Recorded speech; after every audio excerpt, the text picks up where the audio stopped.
Hey guys, this is the short and condensed version of my Mateba Say Unica review. This gun is really Mateba's most famous gun. A lot of people just call it plain Mateba. The actual model name is Say Unica in Italian, or Six Unica.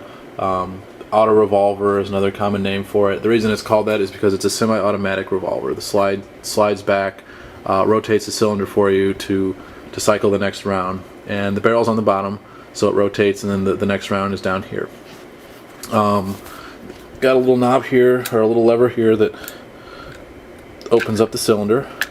Got some snap caps in there right now. I got those because you don't want to dry fire these guns, because if something breaks, you don't have a lot of options. They stopped making them in 2005, so got to be careful with them.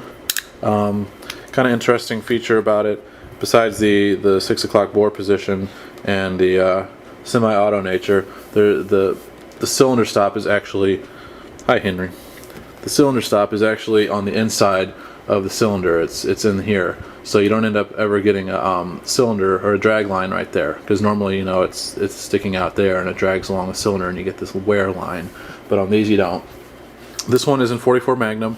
They came in 357 Magnum, 44 Magnum, and 454 Casull. The 357s you could shoot 38 specials if you swapped out the spring. These are semi-auto, so there's a recoil spring you have to worry about. 44 Magnums can shoot 44 specials, and then the 454 Casulls can shoot 44 long or 45 long coal with a spring swap. They came with interchangeable barrels. This one's the 4-inch. There's also a 6-inch, 8-inch, 2-inch also. The bigger calibers came with these compensators. I don't think the 357s ever came with those.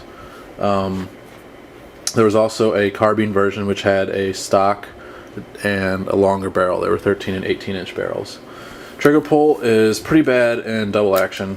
There's a lot going on, a lot of levers and stuff, so it's not very good. It's really heavy, but fortunately it's a semi-auto, so you never really shoot in double action except for the first shot maybe.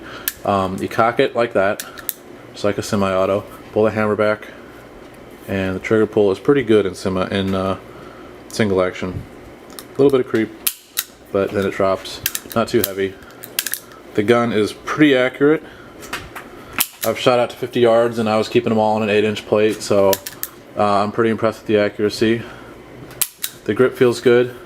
Fits my hand well. It's got a good tang there, or a beaver tail sort of thing, that to keep the slide from biting your hand too much. So yeah, the sights are adjustable. The front sight's adjustable because you can change the barrels. And the gun, you know, it's complicated and heavy and kind of funky and everything, but it's a really awesome novelty. A lot of fun to shoot, I think, just for that. And yeah, they're hard to find. You're gonna spend about $1,500 in a minimum right now since they stopped making them, but it's a pretty cool gun. So just keep an eye out on Gunbroker for them. They're really hard to find, but when you do find one, snatch it up. They won't be making them anymore. So if you're into interesting guns like I am, it's pretty much a must-have. Mateba Say Unica Autorevolver.